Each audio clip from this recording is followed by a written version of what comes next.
Okay, the next one is Blackfire. Is it one word? I can't tell you that. Oh, God. Is it not spelled just Blackfire? I can't tell you that. I literally Blackfire. Is it Fyre? It's F-Y-R-E! Damn it. Damn generic fantasy names. Is it one word, though? I think so, yeah. Okay. So then... Blackfire. Yeah.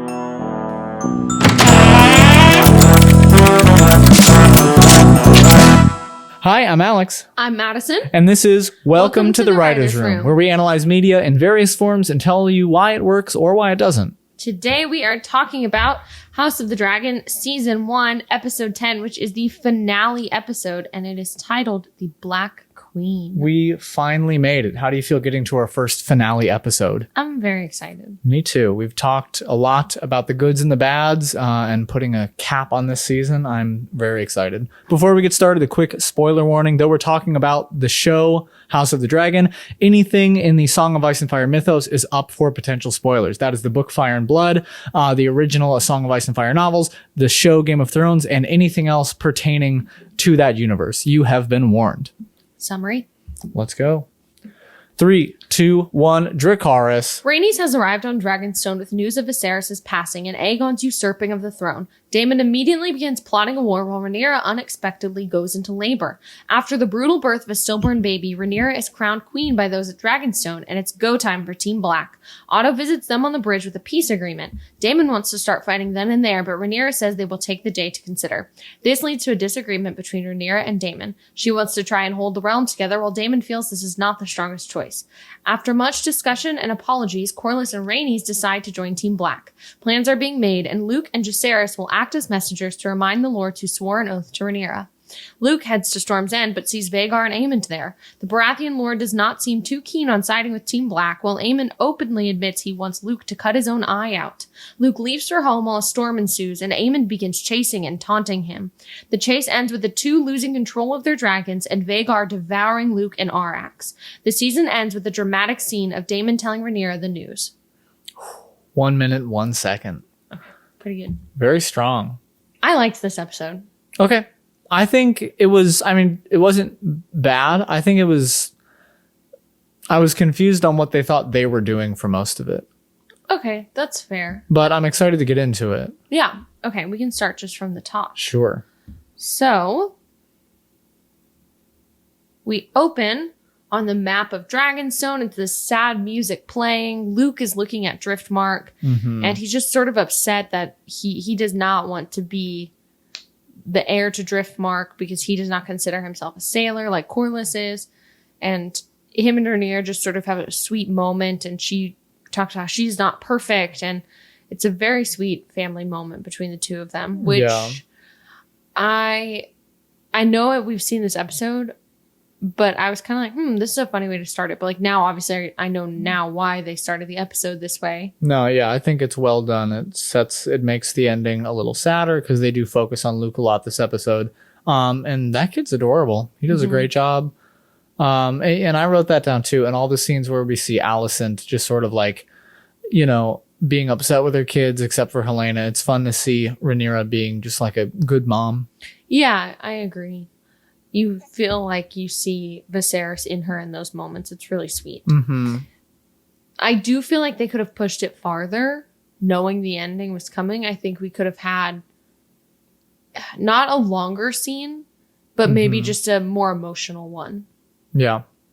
To sort of mirror how like strongly emotional the end is. Mm-hmm. I don't know. What do you think? Yeah, that would hit. I also remember earlier on in the show, Luke says something along the lines of, I don't want to be heir to Driftmark because that means everybody around me is dead. They could bring something else like that up, especially knowing what the ending of the episode is going to be. Yeah, they totally could have. They missed an opportunity for foreshadowing. Mm-hmm. That's so true. I just guess it was nice. It was nice. I just feel like for like the finale of an episode, we could have opened even more so. Yeah, for sure. But then we have a message from Rhaenys, and Daemon, Rhaenyra are there, and Rhaenys enters. She's like in armor, and she just immediately gets to it, and she immediately tells them Viserys has died, and they have crowned Aegon.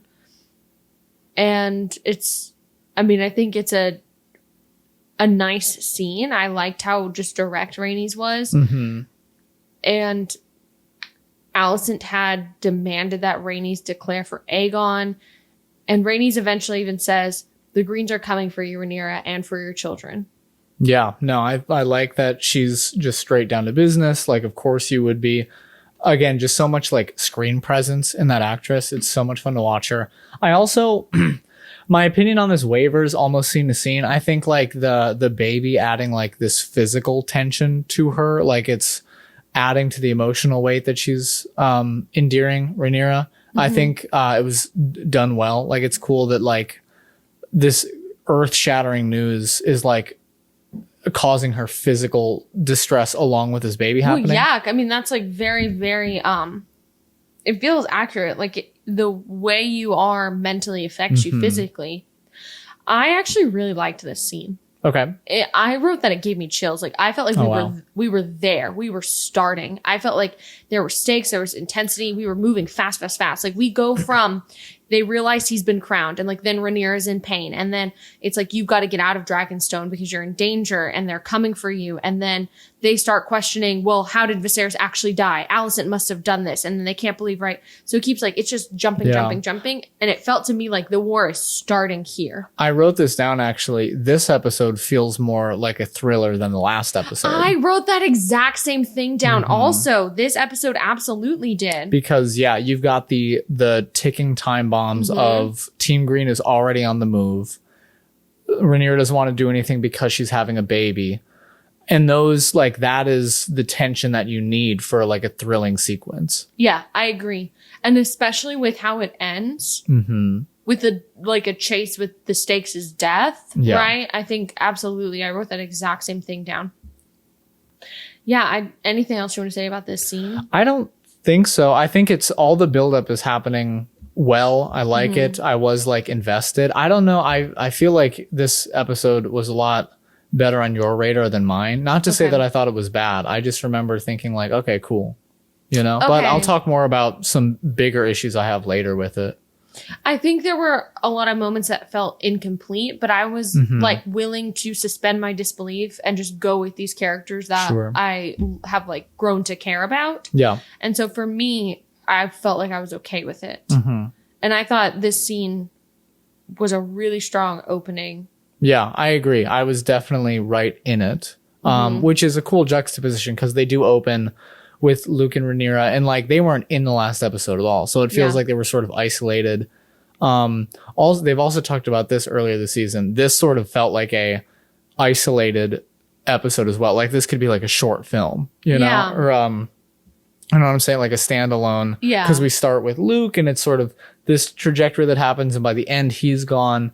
And it felt very holistic as an episode. I agree, which I enjoy. I think whatever you can make an episode feel more cohesive, which some of their other episodes I think lacked. It doesn't just feel like, sometimes it does feel like bullet points, but it not as much so in this episode. Okay. I did like how at the end, Daemon says, you had the chance to burn them and you didn't do it, because that was kind of like the qualms with the last episode. It felt weird that Rhaenys just sort of stared down on her dragon, and she basically gives the reasoning that it's not her war to start, right? There will be a war, but it's not hers to start, and that's fair. It's fair. It's just, it calls again this question of like pride versus morality, because like if we find out that she sort of chooses to be on the side of Team Black this episode, right? She came to warn them, not because she's taking their side, but out of like a courtesy. And then like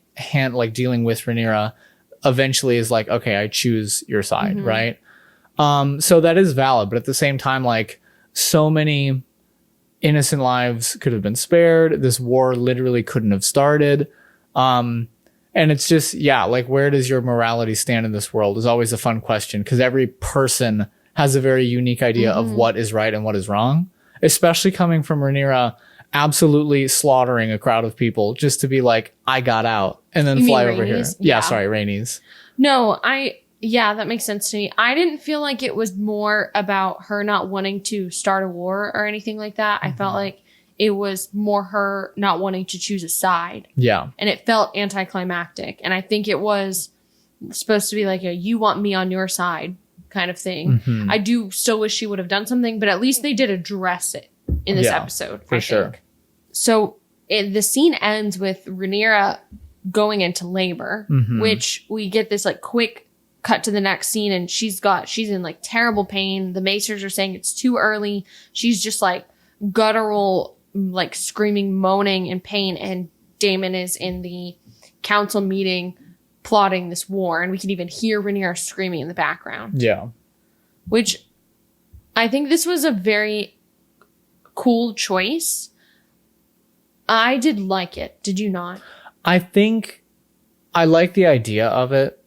I just wish, like we said, this is one of those things that I wish were a little bit more connected. Yeah. Because in this, it read very much in my mind that like, oh, in the book, she like has a stillborn baby. So they like threw it in, you know? Well, because it didn't affect what Daemon did in that moment. Yeah. Nothing actually happened. That's the biggest thing. And keeping with this like thriller mindset, I was of the mindset that, oh, this labor is happening. She's going to be like, we're not making a move until I have this baby.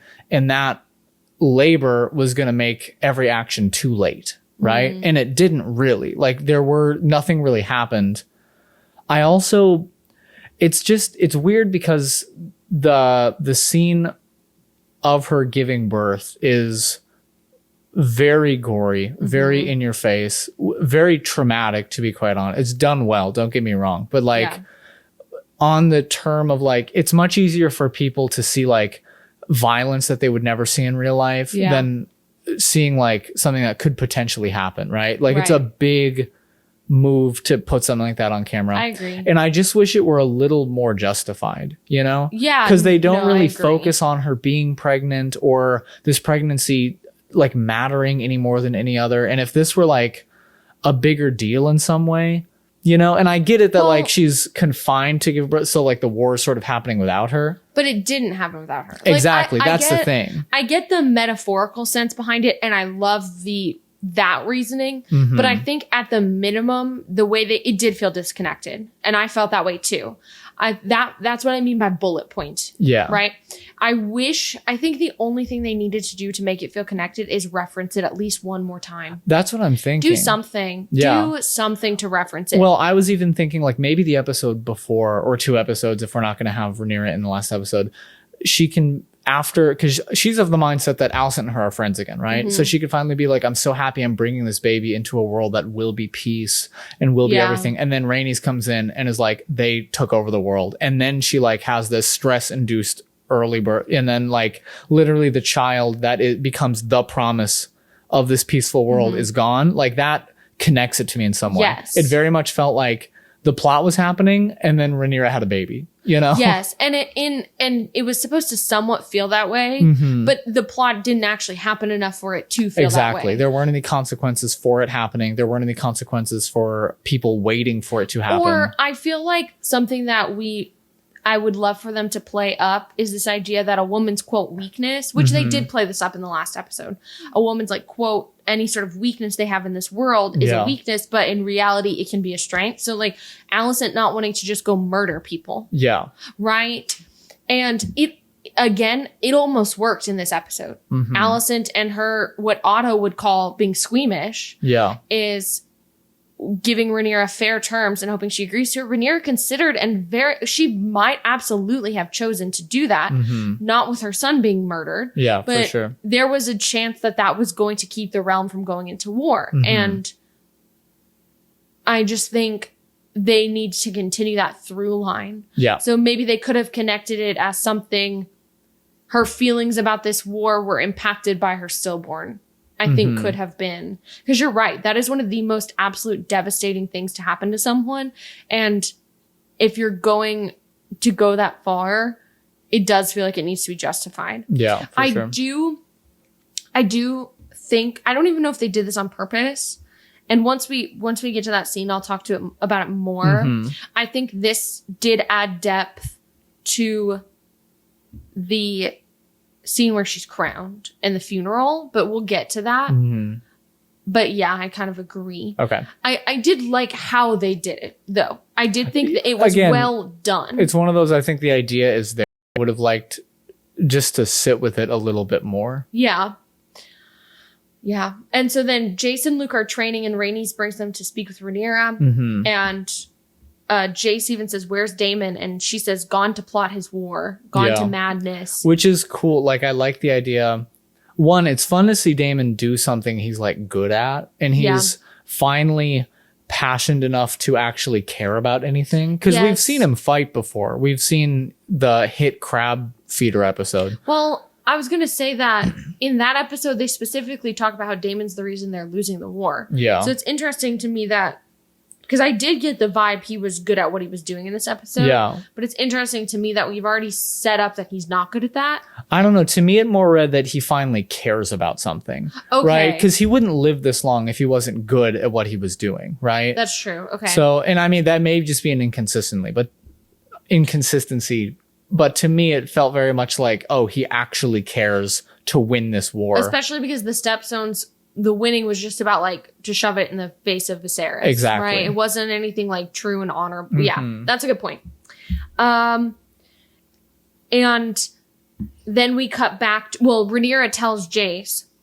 So then Rhaenyra tells Jace that basically you are now heir, essentially. And nothing should be done without my command.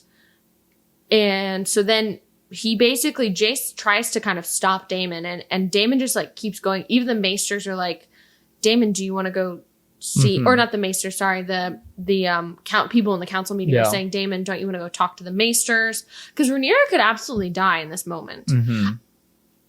She's even saying Daemon. She's even calling for Daemon at this moment. And Jace tries to stop it and Daemon just fully ignores it and continues and then eventually takes Jace out to show, let him see like true loyalty. What do you think Daemon's motives are for this? For that scene specifically? Yeah, like why do you think he's not going to Rhaenyra? Why do you think he's jumping into action to try and like plot this war? I think it's one of those things, again, like he feels comfortable on the battlefield, right? And maybe that's alluding back to the metaphor, like the woman's battlefield is the birthing bed or whatever, right? But I think it's one of those slight but obvious ways of saying, like, even though he does care about this claim, he cares about like getting Rhaenyra on the throne, which like is called into question later on in season 2 also. But I think he's still being selfish in the way that like, I like to fight. I like to do war. So that's what I'm going to do. You know? Yeah. I think they could have added, and maybe they were going for this, I think they could have added some depth to it. It was kind of a missed opportunity. I think you're right. It also could have been, well, we've seen him when Lena was in a similar situation. Yeah. And he was, again, just sort of like watching and seemed mentally affected by it, but choosing not to intervene or comfort her. That doesn't really seem his style. Yeah. And I think it would have been cool, even just a one line of like, what, are you too weak that you can't even handle watching this or something? And it could have been this cool idea of like, if we're talking about gender and that's a big theme, it could have been this idea of that this is a weakness Daemon has and he is not going, this is hard for him to do, which I kind of think that's part of it because he does seem mentally affected by what's happening and he cares about Rhaenyra. Yeah. He doesn't want her to die. I'm sure he doesn't want his kid to, right? He wants the child to end up okay, but I think it was a missed opportunity to show that like this is a weakness in Daemon. Yeah. And we see it as such. I agree. Just to really like, and that can even start this sort of idea of their relationship, like, are you really supporting her or are you being selfish the whole time, you know? Yes. And then Daemon takes Jace outside with 2 guards. And he's sort of just like interrogating them and trying to get their loyalty. I think this scene looked phenomenal. I loved the shots and the composition. But again, I did like this episode. This chunk of the episode did not have any... Yeah. Like, this didn't go anywhere. And I think the problem is, again, I think the scene before wasn't as solid enough. Because to me, this reads, or could read as... Instead of him going to see Rhaenyra, he's going to threaten people who are loyal to him. A completely useless task, right? In an attempt to be like, this is how you rule, Jace. Right. Because even the guards are like, he's like, who do you swear to? And they're like, Rhaenyra, you know? So in my mind, like this is almost showing Daemon's weakness. Like I'd rather like waste my time doing this activity than be in that room would read very well. But again, it's not connected enough to show that to me. It could have been. Yeah, you're right. It could have been like, this is not, we don't need to be worrying about this. We know they're on our side. Something to bring it into the actual plot and make an actual contribution to the story. But I was okay with it because it looked so cool. It was cool. It was really cool. You have this amazing like landscape shot of the rocks. It was beautiful. And then the shot of Damon and his dragon. Syraxes, is it? Yeah. So it was, yes. Syraxes looked good in this scene. Like the compositing, the coloring, it was so good. Well, then you have Damon in the forefront in focus and the giant dragon taking up the whole shot behind Damon. That was so good. Very and before that, like you saw his little spindly head like wrap around. It was very, very, very cool. So like I was okay because it was such a cool and like badass scene from this dragon. And like that's what I want more of. The dragon didn't breathe fire. Yeah. It barely roared. It was the way that they made the dragon look, the shots, the sounds, everything made the dragon look fucking badass. And that's what I want more of, you know? I agree. And then it starts, I think this was cool. Then it starts intercutting with Rhaenyra in pain and her dragon roaring. That was cool. It was really cool to me. And I think it's just drawing parallels that like Rhaenyra herself is a dragon, you know? Yeah. And I think it's... And bringing like attention to like the bond that you have with your dragon and stuff, which is cool. I do think that's cool. Like, especially because her dragon is a she-dragon that lays eggs. The only thing, this is a very tiny thing. I wish they could have had maybe more of an establishing shot because I didn't know like where her dragon was. Like maybe they were in the pit somewhere and like some guards could have been like, whoa, calm down or something, you know? That would have been cool. Because it almost felt like, because I didn't recognize it was her dragon. Like I just don't know her dragon that well. So I was just like, is it just a dragon somewhere? Like the first time watching through it, you know, it makes sense that it is her. Like I get it and they're connected and everything. But maybe a little more context would make that clearer. Metaphorically, almost like because it was just black. It didn't look like there was a place. So I took it like not in her mind literally, but I took it like metaphorically. Okay. That makes sense. Like she is a dragon. Yeah, you know, and not literally. But I mean, they don't do that a lot. So yeah, no, that makes sense though. Well, I could see how someone wouldn't take it that way because they don't do it. That's kind of a new thing. Yeah, I did think it was very, very cool though. Yeah, loved it. So then the handmaidens are like begging her to let them help her, and she's like, "Get away from me! Get away from me!" And then she like gives birth to a stillborn, and it is like in the worst way. It is gross. It was sad. It was gross. She then like picks up the baby and like wraps it in her dress and like holds it and there's blood everywhere. I like wanted to cry. It was so sad. Yeah. There's so much blood. No, I think the overall event we've already talked about. I wish it were a little more cemented, but Emma Darcy's ability to act the shit out of these birthing scenes is unparalleled. Yeah. And I think it's the strength they show of Rhaenyra in this moment is very cool to me. For sure. It just adds depth to the character and shows that like women who give birth, people who give, it's not a weakness, right? And well, both mental and physical strength. Like the next shot, she is standing wrapping the baby. Right. And I'm like, I was going to lean over to you. I was like, you should lay down, right? Yeah, for a while. After. I'm no expert, but... Oh, no, that's so true. Damon, like, looks at her for, like, a second. Well, because she's doing this fully on her own. Yeah. Fully on her own. And it looks like she's done this every time, probably. Yeah. Well, and she's, like, on the floor. Like, she's not even... It's crazy. And then, then Rhaenyra is wrapping the baby with the Silent Sisters. It is very sad. Damon's on his own. We get, like, one shot of him by himself. On, like, the beach or something. Right. I'm sure he is absolutely affected by it. But, I wish they would have had more time to show me that he actually cared, you know? Yeah. Yeah, I see what you mean. You know, because I don't know. Has he been nice to anyone besides Rhaenyra? You know? Like, I guess he was, like, teaching Valyrian to one of his daughters, to Baela. But, again, like, just some sort of something to infer that they both were really excited about this child or that the child meant something, you know?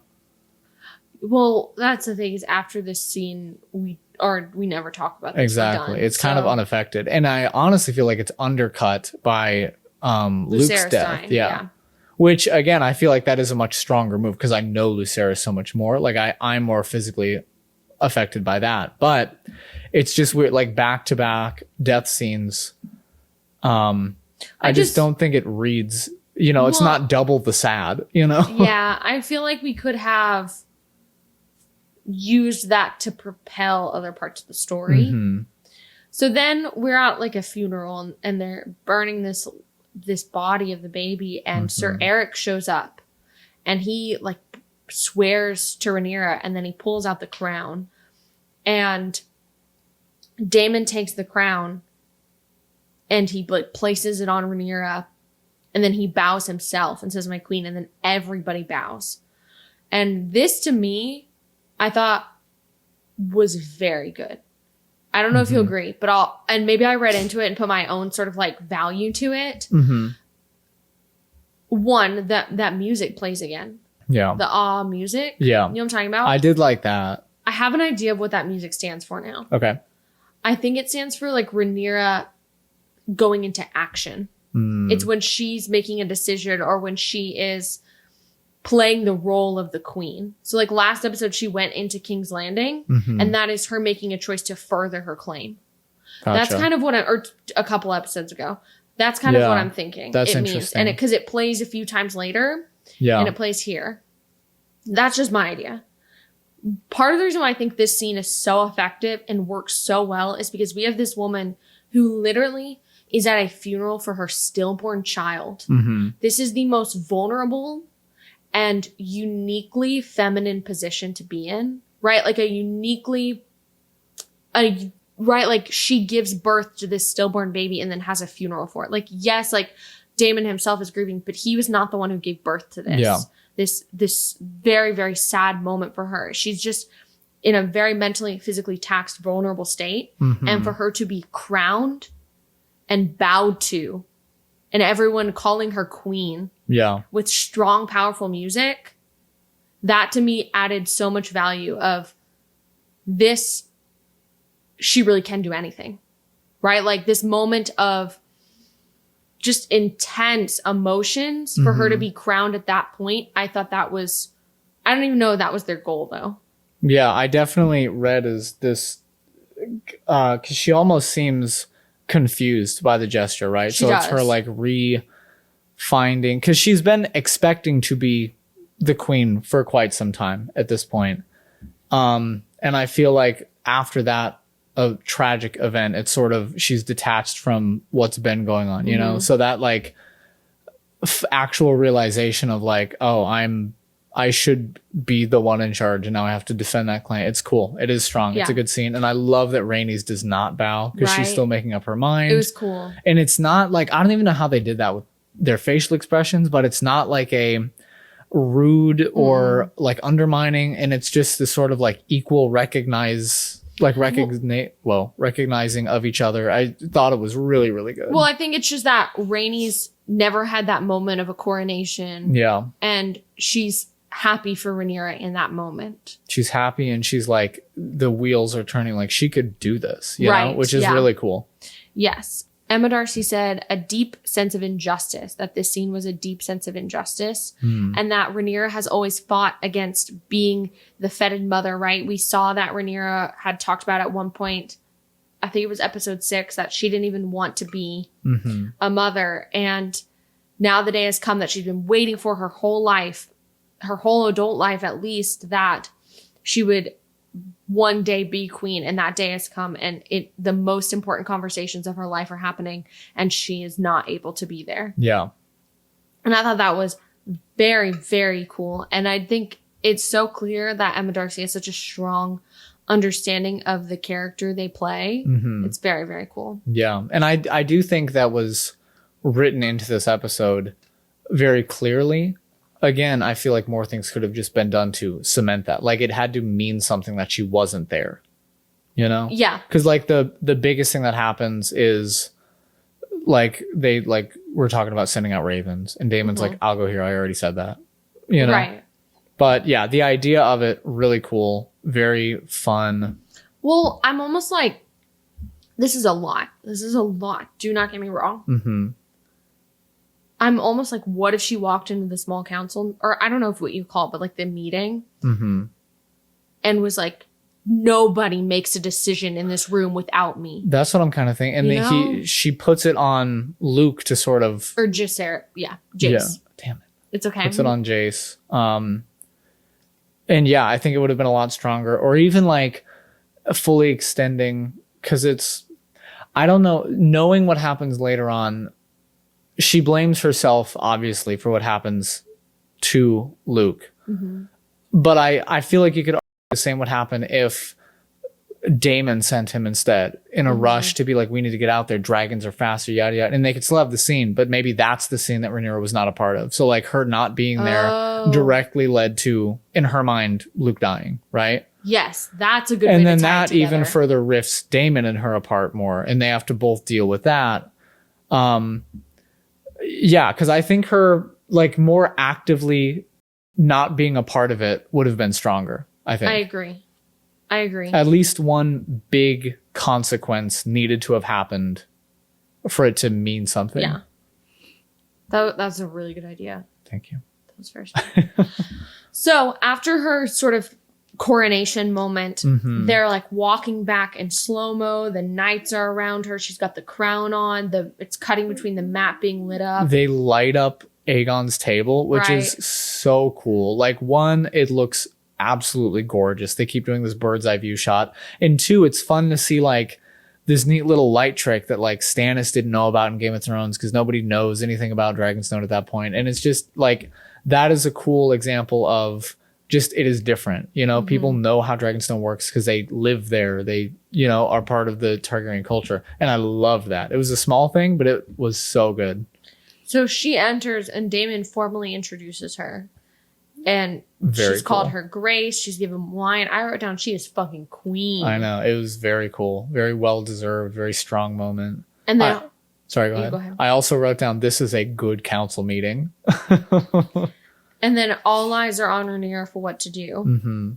And I thought this was really cool because any council meeting sit in this episode with Rhaenyra in it, where she's queen, is I could feel the pressure that Rhaenyra had on her to make a good impression, because any mistake is going to go to, oh, well, she's a woman, For sure. right? Oh, well, maybe she shouldn't be queen. Any mistake, you Or know? even like less finally, but like as soon as I make a mistake, they're just going to listen to Damon, you know, Right. who's already trying to win over everybody.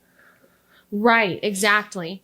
So I just thought they did a good job of it feeling like all eyes were on her, and I had this idea that she really cannot make a mistake right now, Yeah. which I think they also did that well with throughout the episode. Her decisions are to wait and to pause and let's listen and think, which is a fun juxtapose, because everybody else is moving at the speed of light trying to get things done. And it just makes the pacing really, really strong. Yeah. You know?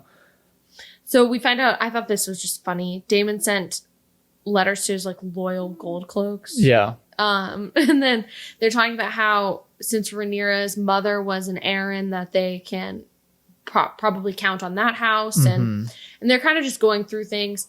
Rhaenys says she's not going to give an answer for who Corlys will swear to. And I thought this was a fun back and forth. Rhaenyra says she'll pray for their support, just like we've prayed for Lord Corlys's full recovery each Yeah, night. I liked that. Yeah. Lannisters aren't going to support them. And then this was cool. One of the, I think it was a Maester, brings up, okay, well, why are we talking about this nonsense? We need to be talking about dragons. And then we get this cool shot of Rhaenyra and Daemon in profile. And I think it could have been trying to show that they sort of are disagreeing, and they're the two sides of sort of like playing it safe and jumping in as fast as you can. But I also thought they started this when he started talking about dragons. And to me, it called to mind that they themselves are the dragons. You know, that's what I got from this. Yeah. And I thought that was really cool cinematography to show all of those things, and just the choosing of the way you frame these shots told me that. For sure. And they both alluding to them being the dragons, and really them showing that they're the only people in the room who really know what that means to like fight with dragons, you know? Yes, because they start talking about the dragons, and Rhaenyra is like, none of those dragons are tested except And the 3. it's like, what was it, like 13 on 3 is what they had? Well, yeah, but only 3 of them are tested, and one of those is Rhaenys' dragon, and Rhaenys did not agree yet. Yeah. It's just crazy because, like, on paper, it's such an easy win. And even Daemon's sort of, like, on the side. But there are so many, like, calculations to make. So, yeah, the Greens have 3. They have, obviously, Vhagar, which is a huge advantage. And we see why Vhagar is such a big advantage at the end of this episode. And then they have Sunfire, which is Aegon's dragon, and Dreamfire, which is Helena's dragon. So, and those 2, all 3 of those dragons have been to war. So then the Blacks have 3 real dragons that they could use to fight. And 3 is counting Meleys, which is Rhaenys' dragon. And this was kind of funny because Daemon did count Meleys. Yeah. And we saw Rhaenys kind of just like, well, okay. Like laugh a little. Make a face. That was very good. And then Daemon's dragon, Caraxes, right? And Rhaenyra's dragon, Syrax. And then obviously like Jason Luke have dragons. We have some wild dragons. And then a couple dragons that are unclaimed still. Yeah. But Daemon really feels like he can get this win with these dragons and that he can get these dragons on his side. Well, and it's cool, like, because we haven't really talked a whole lot about these, like, unclaimed dragons and unvetted and you just, like, I was immediately interested. I was like, oh, these guys sound scary. Right. Like, what are they doing out here that they're unclaimed? Like, that's got to be terrifying, you know? Yeah, no, the unclaimed dragons are very, very cool. That's cool. I also wrote down that Daemon is just hilarious in this scene because they're having like this serious council meeting where like, what do we do? And he's all the time like, we gotta fucking cut off the nuts of this motherfucker. Like, and I'm like, damn, like he's so mad and he's just so vulgar all the time. Yeah. It's just really funny to me. Yeah, it is.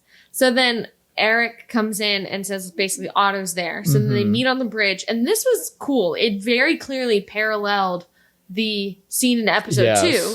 And I thought this was a fun... it's just such a nice set piece. This like bridge path to Dragonstone, like it's crazy. And I like that every time a dragon always flies by and corners them off. And I'm like, that's just what happens when you go to Dragonstone. Right. It's so good. Well, it was crazy to me because this scene was so much better than the other scene. Yes. It was even the shots and the coloring. I agree. Was so much stronger. There was so much more to it. But they kept drawing parallels. So Otto says he's only going to speak to Princess Rhaenyra. And they didn't even really focus on him saying that. But I immediately No, I think it's subtle, but like very important. So then Rhaenyra flies in on her dragon and lands just like we did in episode 2. And Otto says he has news from Alicent. And Rhaenyra's just like, I'm queen now and y'all are traitors. Yeah. And so then Otto lays out the terms. And this is honestly the best deal possible. For sure, yeah. All the kids get something, and they get because this is Alicent's deal. Right. Like, it is a good heart, good faith, like, this had to happen, but you will not be disgraced taking this deal. And then Daemon says something so freaking funny. He says, like, basically, I'd rather feed my sons to the dragons than have them bear shields and cups for your drunk cunt of a son. That's what I'm talking about. He's just so funny when he's just like, calm down, you know? Right. Exactly. And it's double serious because it's coming right off the back-to-back Rhaenyra realizing she is the queen, the first council meeting. So this is like really testing her, like, is she going to take this? And Daemon is like balls to the wall about it, which is so fun to watch. I also think he just really hates Otto. He hates Otto so much. And so it being Otto here is like too much for him to handle. Yeah. And this was cool. Otto says, like, Aegon's got the crown. He's got the name. He's got the sword, right? He's got all these things. He's got the crowd on his side. Right. He's got everything that makes him like the conqueror. Yeah. He is going to be king. And he is king. And then he says, this was like so small, but he says like they have the Baratheons, this, them, the other, and then they had been talking about the Baratheons in the other scene, and Daemon and Rhaenyra kind of look at each other like, we're gonna take care of that. And it's so subtle and small, but I think it adds so much depth to the characters of when we see things like that. And Rhaenyra reminds him, well, they all swore to me. And he says, stale oaths will not put you on the Iron Throne, princess. And she goes and takes his pen off, his hand of the king. That was good. Pendant, and throws it and calls him a fucking traitor. And then Otto brings out a page. Did you remember what this was? So I wrote this down. It's the page that she tore from Allison's book in like the first episode. And I wrote down, I would not have remembered that watching it week by week. And it took me like a minute. I was like, what the fuck is it? Oh, you know? I 100% got it, but I agree. I do not think at all watching this week by week I would have gotten that. Yeah. And I'm like, maybe just like one more thing a couple episodes ago could have put this back in our brains. Because if you think about it, this is episode 10 and that was episode 1. Yeah. This is what, like 10 weeks later now? Uh-huh. Yeah, I would have loved to see where Allison's reading and she finds like the book and has the page torn out and she's like, oh, my friend or something. Yeah. Because that was, I mean, it's been like 2 weeks in our time since we've seen that. And even me, I was like, wait a minute. Okay, I got it, you know? Or even something like, I don't know, Rhaenyra could have given it back to Allison. Just like a small thing. Or even like you can give me an obvious recap, maybe. Like, I feel like the recaps in this of the show are like decent. They're artistic. I like it. They are because artistic. I don't need them right now. But I don't know. Again, we talked about this last episode. Avatar: The Last Airbender. Like, if you need to remember something, they show exactly what that was. So when you show something from a book and a half ago, I'm not like, what? You know, because I'm like, oh yeah, that happened, you know? Yeah. And I don't think they need to do it for everything, but like, if you showed me something in episode 1 and it's coming back now, like, in the finale, I would love a refresher on that, you know? That's true. Damon's like, no, we're going to fight now. He even draws his sword. And Rhaenyra says, no, we're going to wait. We'll consider it and let you know tomorrow, basically. I do think other than the beginning where Daemon was not like with Rhaenyra when she was giving birth and trying to like plot without her, he listens to her throughout this episode, which I thought was interesting. So I don't know how I feel about it, but she says, put your swords down, and he does. You know? So there's a couple instances of that. I think it's, again, like, I think it's very motivated on his part, because when they're in private, he is trying to convince her of things. But in the public, he's not going to undermine the queen, right? Yeah, which I think is good. It just shows that he's smart. You know, he's which not I dumb. fully believe. And it's very fun to see him actually step up into this role of actually being very good at something while also still wanting his way. And seeing him actually be a player instead of just doing stupid, dumb things. Right. You know? Yes, I agree.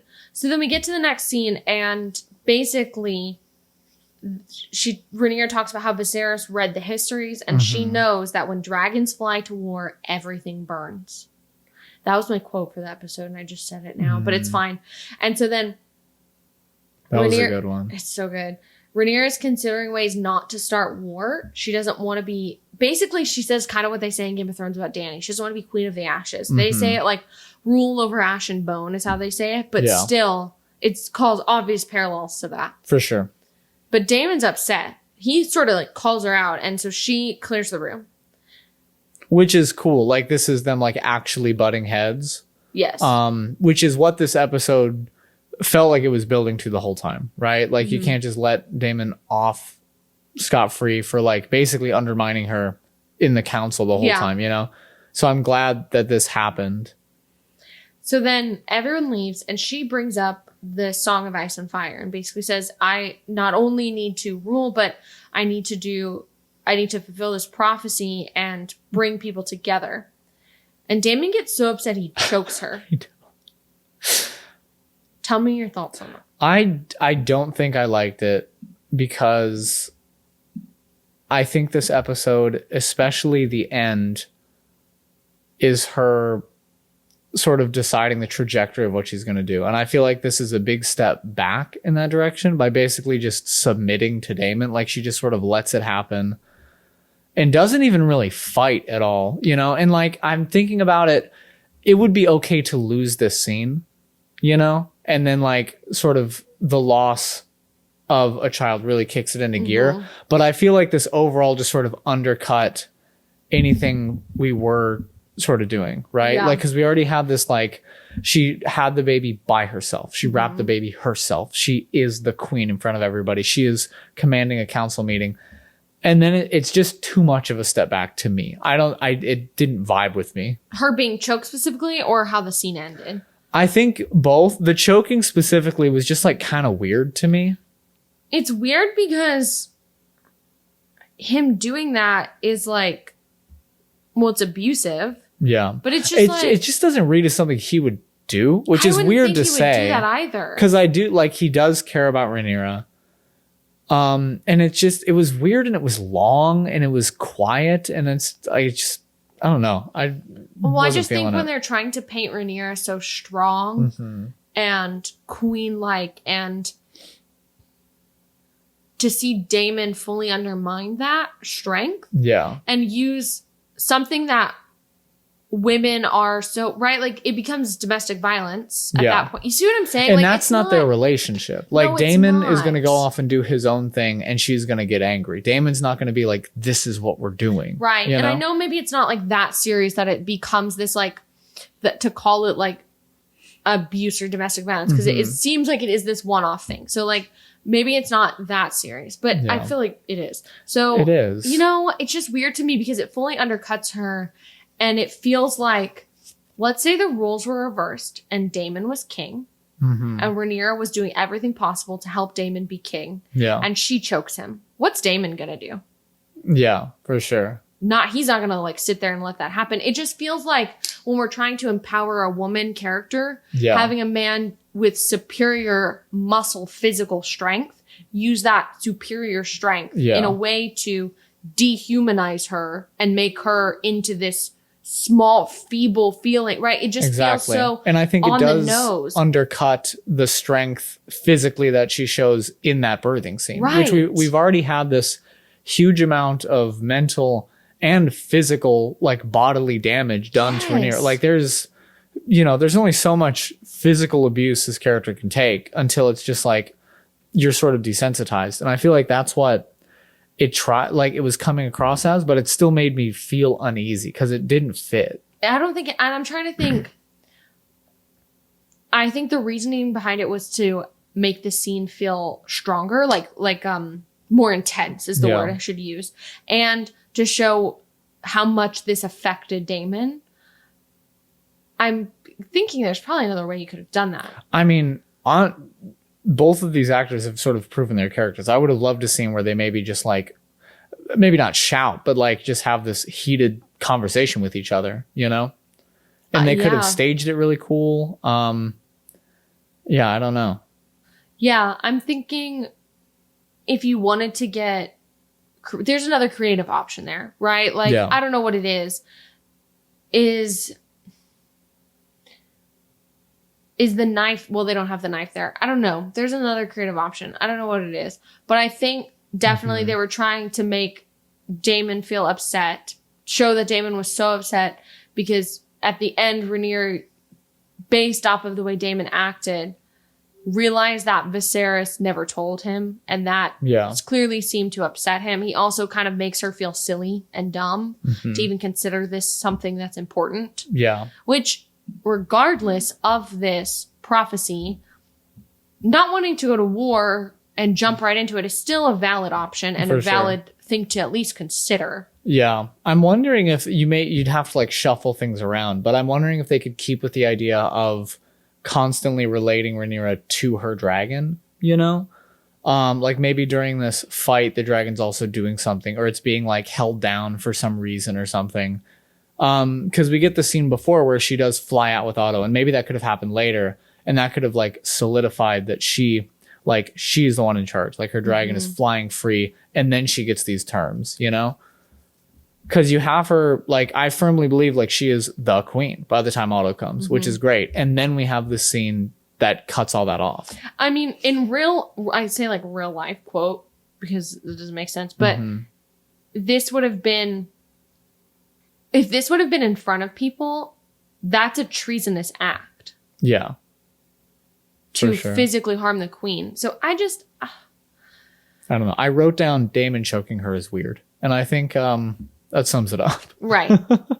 So then we get to the next scene where Corlys is waking up and he's kind of joking, but Rhaenys is very upset. She feels abandoned. Mhm. She feels like her family's abandoned. He says it was his only option because he lost everything. She says, we lost everything, meaning their kids, which is very sad. I think this is one of my favorite scenes of the episode. Okay. I just like, again, maybe I'm biased at this point, but when those two have a scene together, I know I'm in for a treat because they are so good against each other. We haven't seen Corliss in a long time, so it's fun to see him. And it is fun because he's like, he made such a stupid decision. Like he was gone for 6 years after all this shit happened. He totally left her alone. And he's just like, you're right. You know?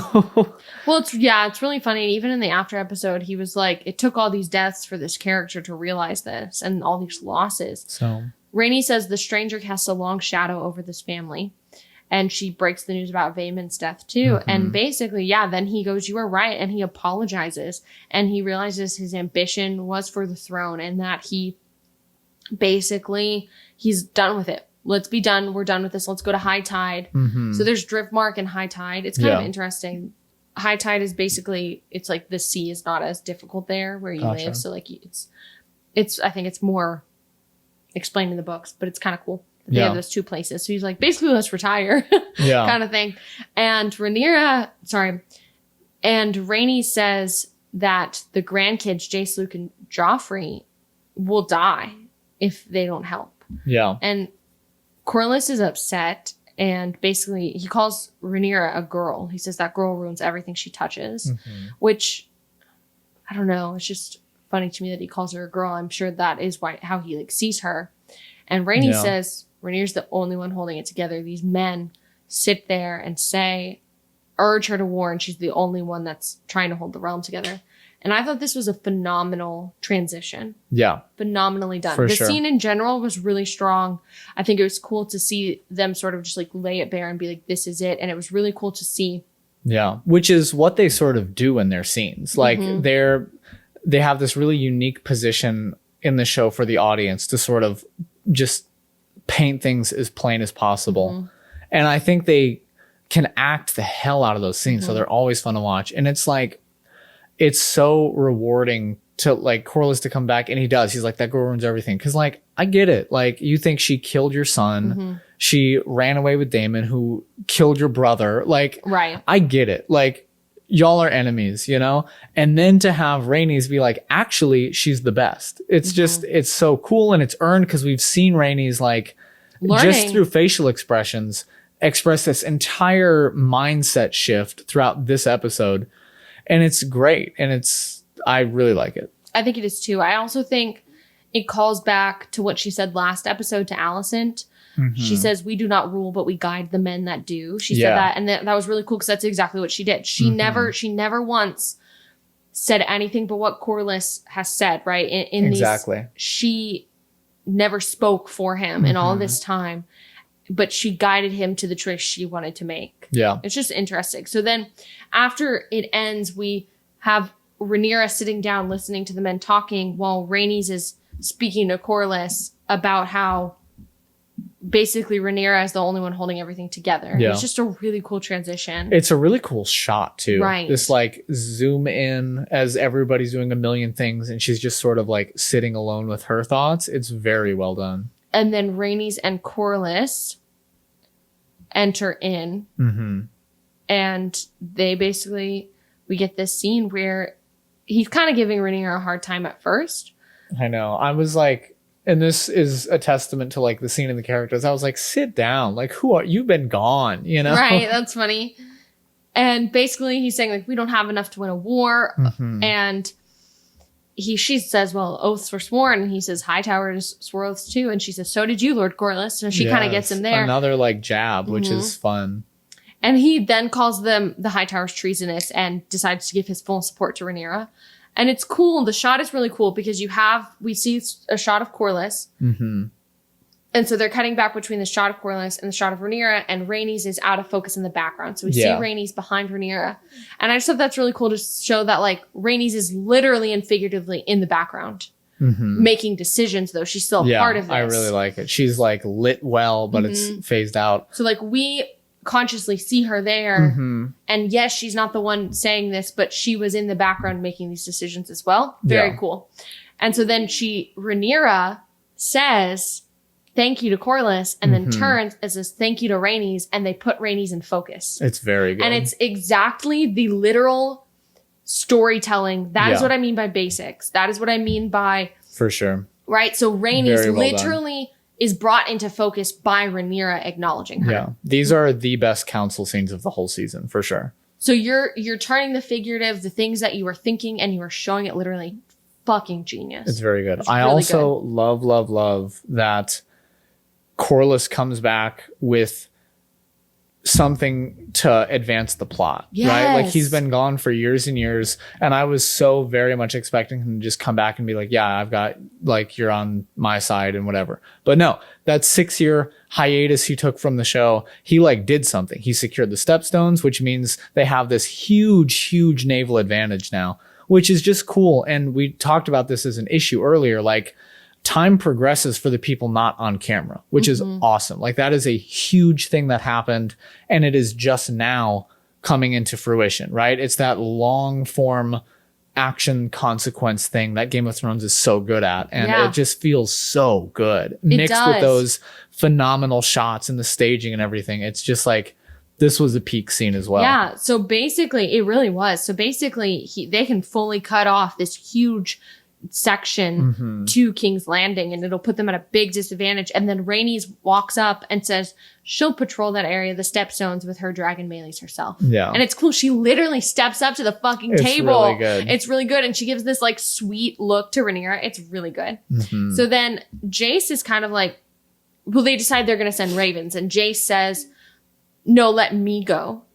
Dragons are going to sway more people than just words. This will remind them we have power and they want to be on our side. And that's a good point. They're wanting to go to the lords that they are hoping to acquire to their side. Yeah. And again, like it's very Jace. It's like a respect thing. It's a intimidation thing. It's a very thought through idea, which is cool. Cause like we haven't seen a ton of Luke and Jace's character, but we know enough to I'm like, yeah, that's a Jace thing to do. Yeah.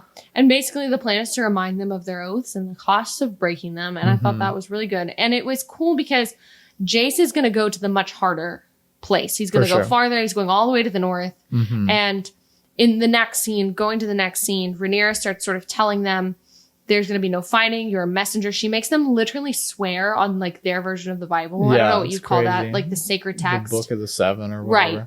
And there's no music playing under this scene. They are against a gorgeous sea background, which was just so beautiful to look at. And Rhaenyra's like pep talking her kids. It's really cute. And basically saying like, you can do this because this. And it's clear she thought this was safer because Lucerys is obviously younger. So she's going to go to a place that he's literally related to. He's got Baratheon blood on Rhaenys' side. It's much closer. She thinks the Lord is like proud but nice. And so she said you'll have a warm welcome. Right.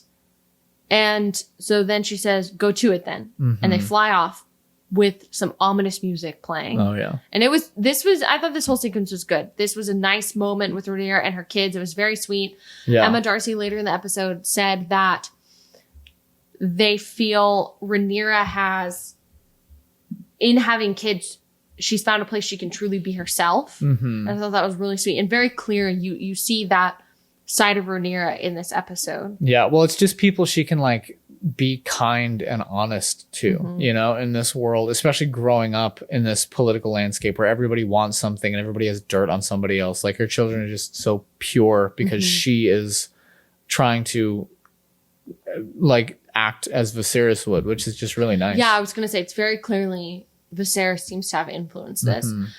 Which is funny that Viserys influenced his grandkids way more than he influenced his kids on Alicent's side, you know? Yeah, just interesting. So then Daemon is in the dragon pits and he's singing in High Valyrian. I thought this was cool. I loved it. I thought it was very cool. Just one, the idea of it that he's walking into the dragon pits singing in High Valyrian. Yeah. But then two, the shot of Daemon in like the dark and you see sort of the outline of the dragon and then he's breathing fire. And the fire lights the scene up. So fucking good. Cool. And that dragon looks messed up. Vermithor it is. And Daemon does not seem scared at all. No. That's another thing. Like we've established time and time again, Daemon knows his history. Daemon is so about this family. So it is, again, just so cool to see him using all of these skills that we've talked about in a very like productive way, I guess is what I'm trying to say. Like, it is awesome. Yeah, that's true. It matters. The character they've chosen matters. So this is Vermithor, which is Jaehaerys' dragon, who was the king before Viserys. The king who made Jaehaerys his heir, correct. And so he has not been claimed since King Jaehaerys died. It is very cool.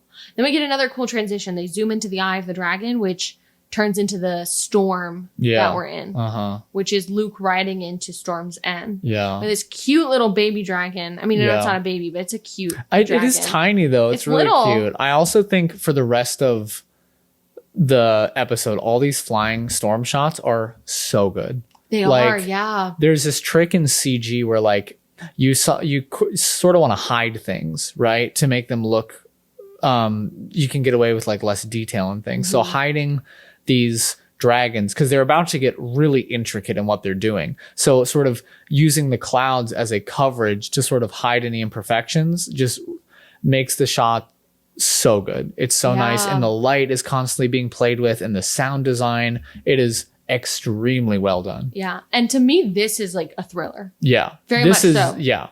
This, I was on the edge of my seat. I was concerned. I even know what happened, and I was like, oh God. Right. You know? I was like, no, it's funny, but it's like good. So Aemond is there. We see the giant fucking Vhagar. Well, so he gets off his little baby dragon. We pan to the thunder and lightning illuminating this monster, and you're just like, turn around, go home. I know. I'm literally like, do not go in there. And then he walks in, and they introduce him as the son of Princess Rhaenys. So already I'm like, bad. Absolutely. And we see Aemond, and literally the first shot of Aemond is lightning and thunder. Yeah. Well, it's that you walk in, the Baratheon is sitting in the chair. Everybody else is just standing. Like they're not in anywhere. And I was like, in my mind, 3 hours ago, the guy was like, all right, Aemond, I'll take your thing. You can leave. And he's like, no, I don't think so.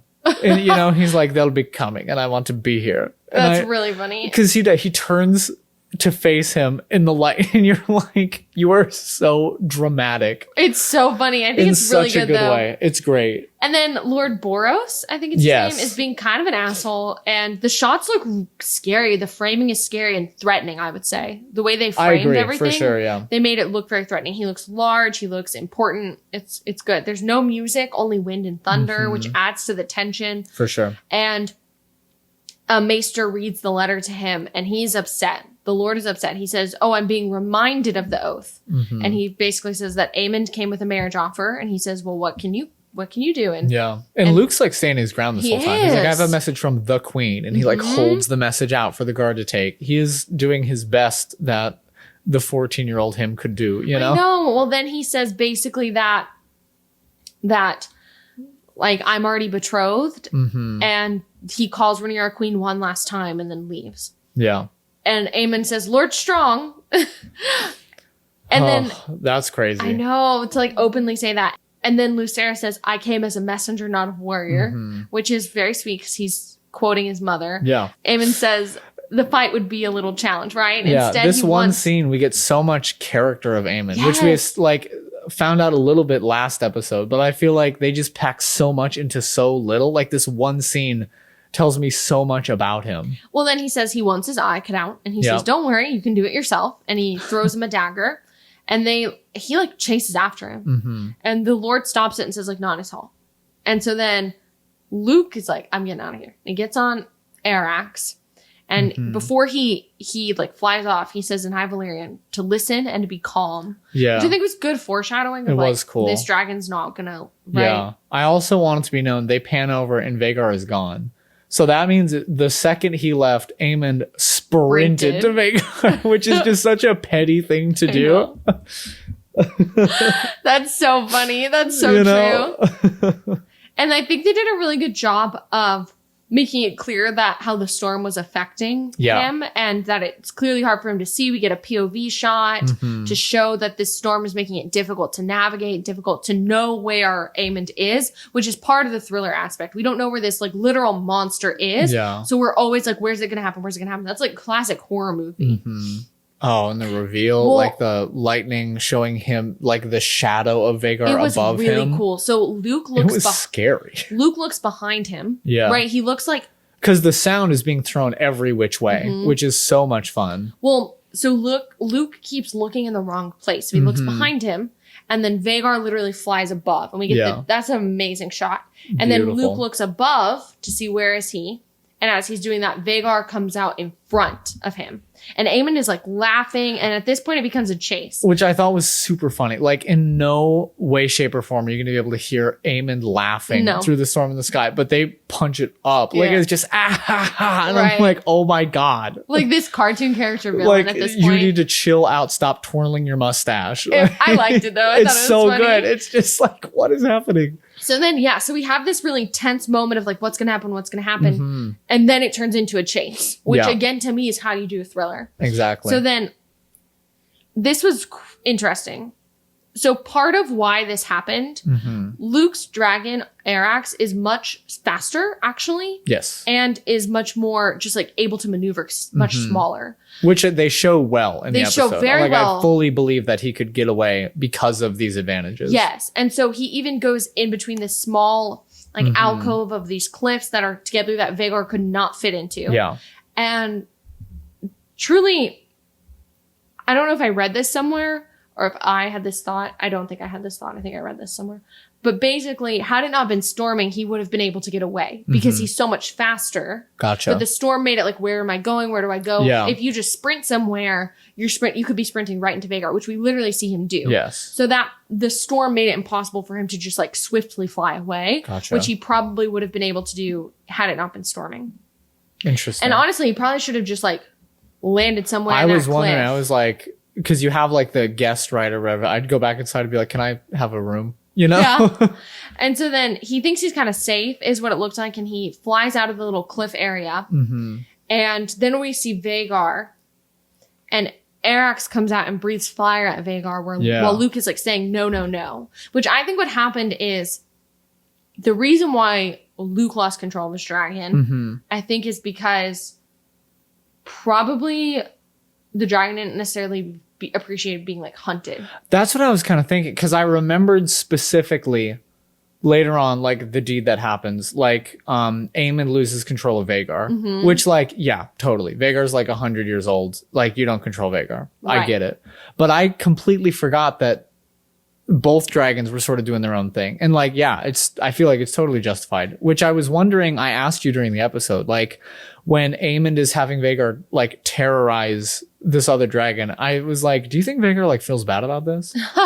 And I think it again goes to the idea of how they like bond together. Like so I feel like in this scene, like Vagar was just being a bully, right? Like he wasn't really feeling bad, but Arax was getting pissed off, which I thought was funny. Yeah. Pissed off enough to literally breathe fire into this thing that's like 10 times your size. And fireproof. Yeah. Then, so Arax breathes fire while Luke is saying no. And then Aemon is saying no, no, no. And Luke, this was cool. Luke like sees the end of the storm and he flies out of the storm and it kind of feels like, gorgeous. We've got it. We're good. We're still. The storm's ending. And Vagar comes out of nowhere and just like chomps him. Yeah. And we literally see like bits of dragon and pieces falling to the ground. Yeah. And then Aemon looks just like so worried. This shot of Aemon is really good because it's like, oh no. Yeah. Because Aemon was never going to kill him. No. He just wanted to torment him. Yeah. Well, he knows he fucked up. Yeah. He might have wanted his eye, right? Yeah. Like he very well might have actually taken his eye. Yeah. But well, it's very clear. Like everybody alludes to this in the after episode. Like this is, if the war hasn't started, like that was it. Yeah. You know? Yes, absolutely. Because Rhaenyra very well might have said, let's not bring this to war. But yeah, this was, and I don't think I got how important this was the first time. I mean, I did, but I don't think I got. I think it wasn't as clear cut. Yeah, I think, again, because I didn't know these people, I barely spent any time with these actors, it wasn't as clear to me that Rhaenyra might not be going to war. Yeah. In my head, it was like, we're going to war. What? But, like, I got it now that this was the true piece of the puzzle that is, okay, there is no other option but war. And like we've been saying, like the idea of this thriller happening and she finally settles into, let me discuss the terms, boom, dragon fight. You're like, constantly on the edge of your seat, and it's so good, and everything moves the plot forward. It's very rewarding to see. Yes. And then this last scene, we have Damon in slow-mo walking into the council meeting, and he turns Rhaenyra around. He takes her hand, which I noticed this. Damon did not like physically comfort Rhaenyra at all. She goes into labor. She has a stillborn, right? She literally is crowned queen. He never once like touches her other than literally choking her. And so he takes her hand, which I thought was very telling of like how just like big this moment I was is. like, oh shit. Right. And it's that Damon has to be the one to give this news and all of this. It's just crazy. And I thought the slow-mo was really effective. And then Emma Darcy looks over their shoulder right into the camera, turns around in slow-mo while we hear that music, the chanting music playing. And that's why I think this music represents that, because this is this is the switch. This is the flip. This is the decision of I will be Queen Rhaenyra and I'm going to war. Yeah. And I thought this was a really cool ending. I thought this was a great way to end the episode and the season overall. Like, this is exactly the caliber of cliffhanger that I would want in this show. Yeah. Yeah. Overall, I really liked it. Yeah. Cool episode. I think it set up the next season in a really fun way. That didn't make this episode like just build up, right? Like a lot of things happened, which is cool. The biggest thing was the birthing thing. Just connecting it more would have been very cool. But I think overall, all the stuff that happened was good. It felt like good payoff for the rest of the season. And then I want to just say one more thing that Emma Darcy said in that after episode. They said this instance moves the goalpost of grief. And basically the character of Rhaenyra has had both her parents have died. Her lover has died. And this concept of you might think you know grief, but this moment is so awful that losing Luke tells her she knows nothing about grief. Yeah. I thought that was a really, really cool way to put it. Yeah. I always love hearing their opinions on like how they're thinking as an actor. Yeah. It's very cool. Very cool. I have a quote. Okay. It's one that Damon says. Ooh. Is it the one about burning his children to dragons rather than serving the cunt king? He says to Rhaenyra that this was the scene where they were alone together. Dreams didn't make us kings, dragons did. Which I think is kind of funny because you can wonder if Damon is right or wrong, because dreams did make you king. Yeah. Right? The whole reason you're here is because of dream. Yeah. The whole reason the Targaryens came to... Which is even funnier because he does not know. Right. Right. He doesn't know about this prophecy. So I just thought that was interesting because he's kind of right. But actually, if you think about it, he's not. Yeah. The whole reason this is happening is because one woman had a dream and saved the entire race of Targaryens and brought them over to Westeros. Good. That's very layered. Yeah. Yeah. Okay. Do you want to play a game? I do. I really want to play a game. You're not going to like it. Oh, no.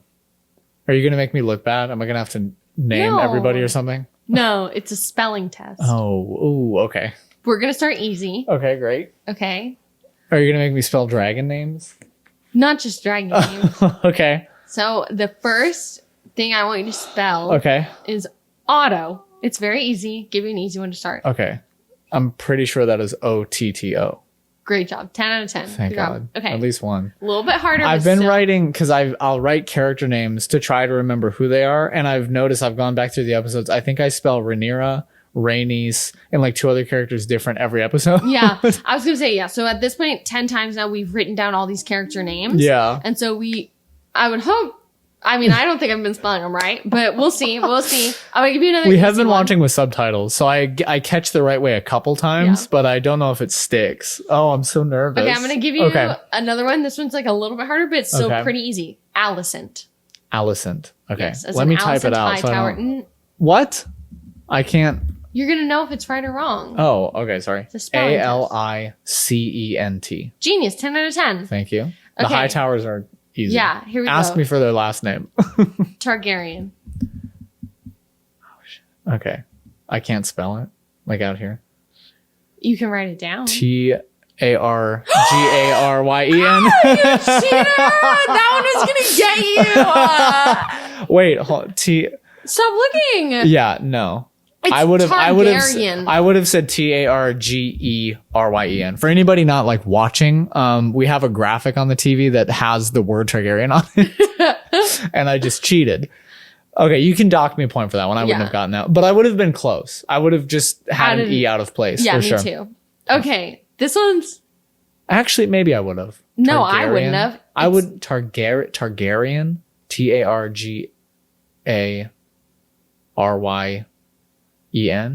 I feel like I may have gotten that one. Knock me off a quarter point. Okay. Next one is Rhaenyra. Okay. I actually feel pretty confident about this one. Interesting. RHAENYRA. What? How did you know how to spell that? Let's go. I think that's the one I see on the subtitles a lot. I've been spelling it in my notes, REN, this entire time. It's not. There's an A there. Mm-hmm. Good job. Well, because a lot of them do that. Like Damon is DAE, and Rainey's I think is AE at some point. Good job. So wait, you might really get this. Okay, here's another easy one. Aegon. AEGON. Great. Okay. Okay.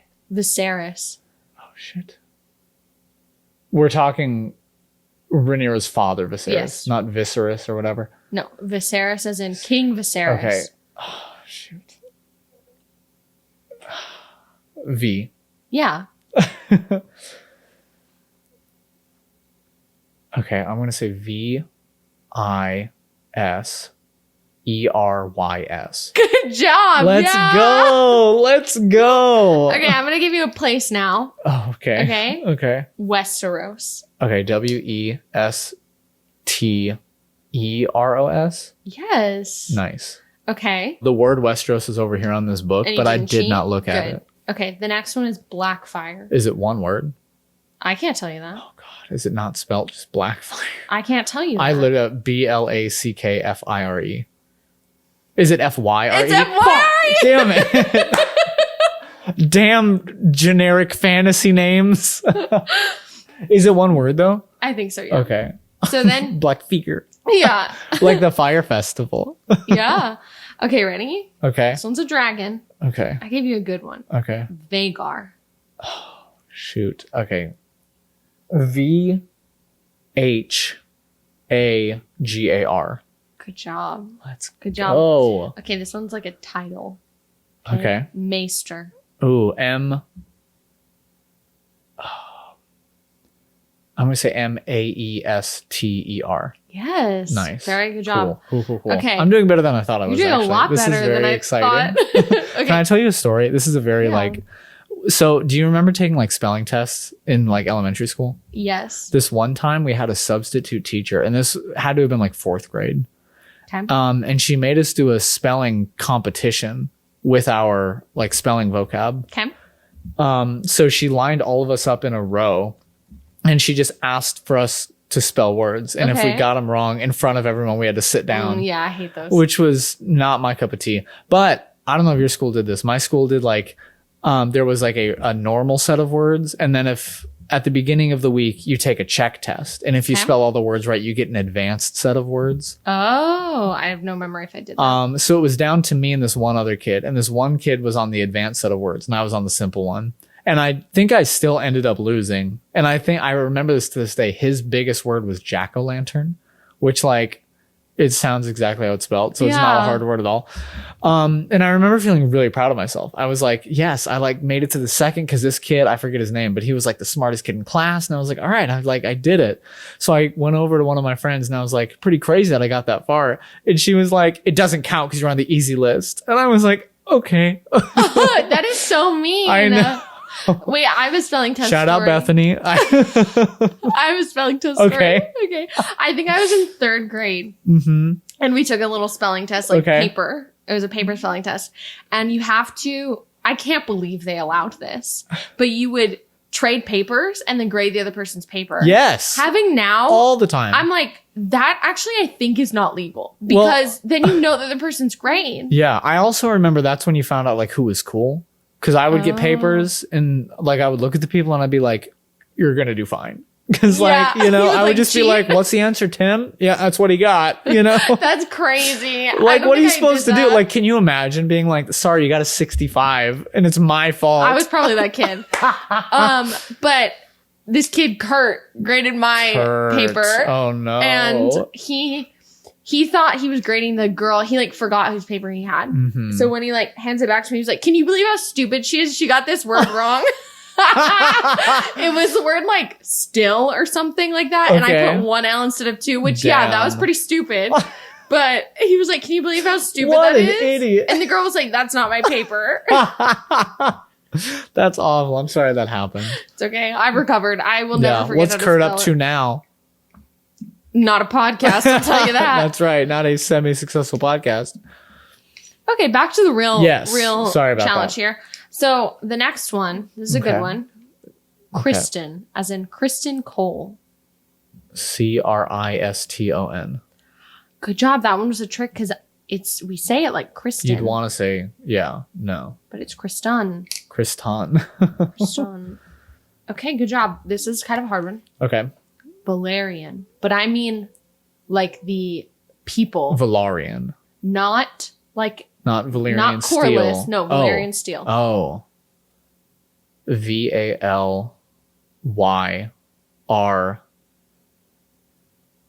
Valryrian. Yes. Yes. Alex. Let's go. Okay. Bela. Shoot. Can I ask how many letters? No. Shoot. It's either BELA or BAEL. It's either one vowel or 2 vowels, and I do not know. I'm gonna go with a Targaryen thing. I'm gonna say BAELA. Mm-hmm. Yes. Let's good go. job. Context clues, everybody. Okay. Linguistics up in Here here. we go. Lionel, as in Lionel Strong. LYN.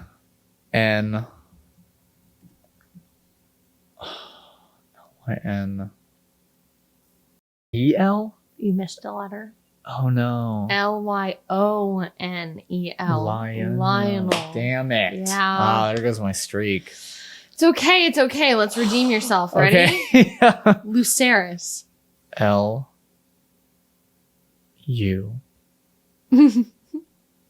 CYRES.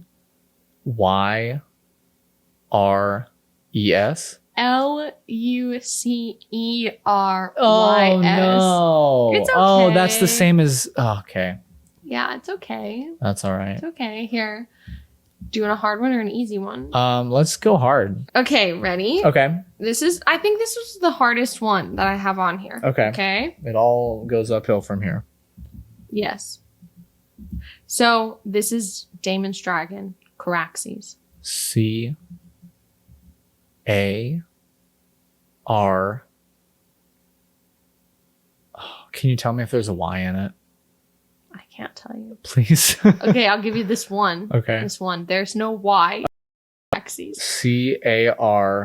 CARAXES. Good job. Yes, Okay. you got it. Cool. I didn't think there was, but I was not going to let that one fool me.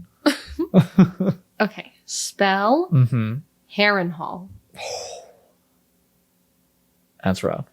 HARRENHAUL.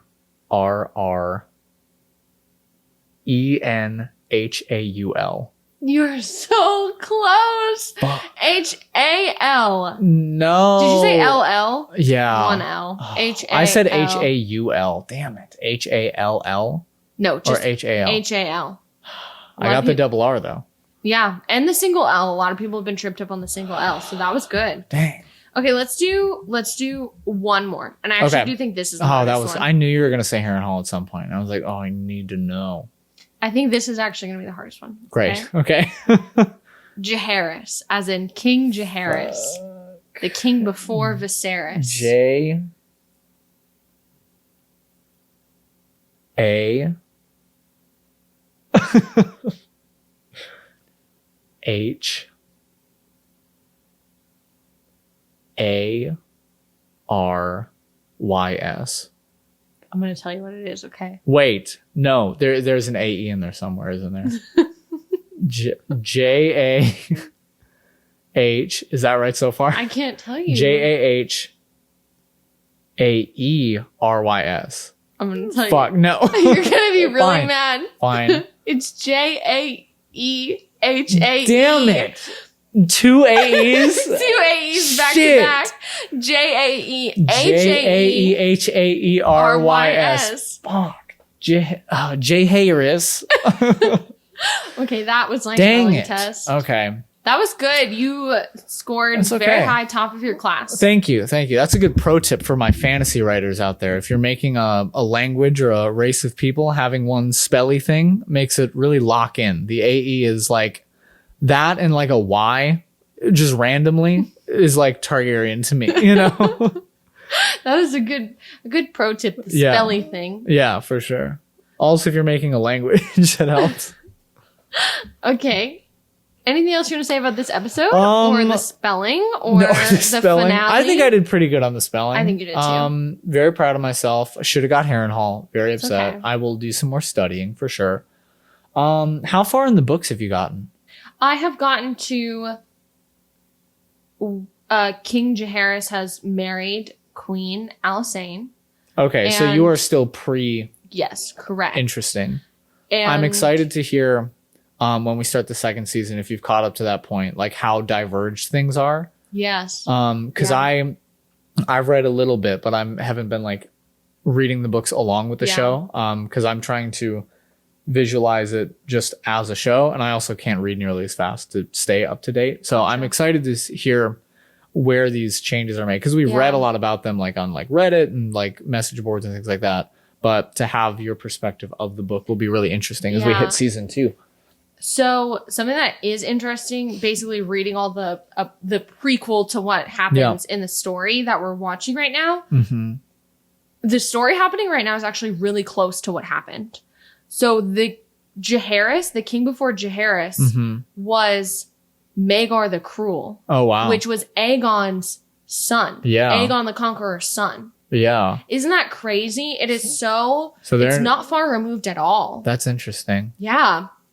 So literally Viserys is one king removed from the son of the conqueror, 2 kings removed from the conqueror. Wow. Isn't that wild? That is wild. So I feel like this idea of like Targaryen greatness Mm-hmm. is so close to them. What's the other way around? Because it's like 150 years or something. We've got Jaehaerys, Aegon, Rhaenyra, another Well, Aegon. lucky for you, I was looking at a Targaryen family tree Okay, earlier good. today. It's a few. Because Okay. it's more years. It's 172 years since Okay. that. So it's quite a few. I will And say there's a lot of quick succession happening because of this war right now as well. that's true. Yeah, so it's a lot more people because it's more time. But I think that's interesting. That is how- interesting. And it's cool to see how Jaehaerys was considered as a king so far and how he came to be and how like Maegor the Cruel. It's just cool to see. Yeah, it's Some- neat. Because it adds this like other layer, I guess, because they talk about Aegon and the Conqueror and everything, and like, yeah, they're like proud of their history, but it's cool that it's like not too far away from not being history. Like, Right. Like it kind of just happened, Right, yeah. which is very cool. King Jaehaerys' grandfather was Aegon the Conqueror. Wow. And Viserys is not like directly, I mean, he is directly descended from King Jaehaerys, but not like a son. Yeah, And that was sort of how things became the problem. But very cool. Very interesting. that is cool. Anything else you want to say? I don't think so. Thanks so much for tuning in. If you've been listening this whole season, it was super fun talking through the show. It was really fun rewatching the show. It was. Much better on the rewatch, I feel, because I don't know. I remember not liking this show. Even the episodes I liked, I remember not liking. Yeah. I remembered specifically not liking episode 9. I remember thinking 10 was whatever. Mm-hmm. Even the one where Viserys died 8, which I loved this time around, I remember I not know. really liking it that much. There were some very strong moments, and like I would rank some of these episodes very high in my like overall like TV watching. So I'm really glad we did this and sort of gave it a second chance, because it's I love just singing the praise Yeah. that it take to make this. And I mean, as we get into things where we talk about what could have been better and what we didn't like, it's a miracle that anything gets made. Okay. Yeah. Right. I heard this the other day. Somebody was saying this. Every movie is a miracle, right? There are just so many pieces that need to go together. So many yeses need to happen. So much backing needs to happen. Like the fact that the show exists is better than it not existing. Well, right? they've tried multiple times to give. They wanted to do like a Jon Snow sequel story. Mm-hmm. They wanted to talk about the Conquering or the Valyrians, like the Doom of Valyria. There were so many things that were going to take place. Mm-hmm. So for this one to be the one that actually happened. It's cool. And I mean, it is just so fun to be back in this world in a different time with different characters who are slowly establishing themselves as deeply as the characters that I think of when I think of Westeros. And it's been super fun to really think critically about it and discuss it with you. Yeah, has been. And with you, the audience. Mm-hmm. Speaking of which, if you have enjoyed any of what you've been hearing / watching, the best way to support us is to interact with the content some way. Leave a review, comment, like on whatever platform you're viewing us on currently. Word of mouth, tell your friends about us. If you've got like a film buff who's wanting some heated hot takes, send them our way. If you have something to say, we'd love to hear in any of our social medias. We love to keep the conversation going outside of the podcast. And I think that's about it for us. Yep. We'll see you next time when we tackle season 2 of House of the Dragon. Until then, I'm Alex. I'm Madison. And this has been Welcome to the Writer's Room. Room. See you next time.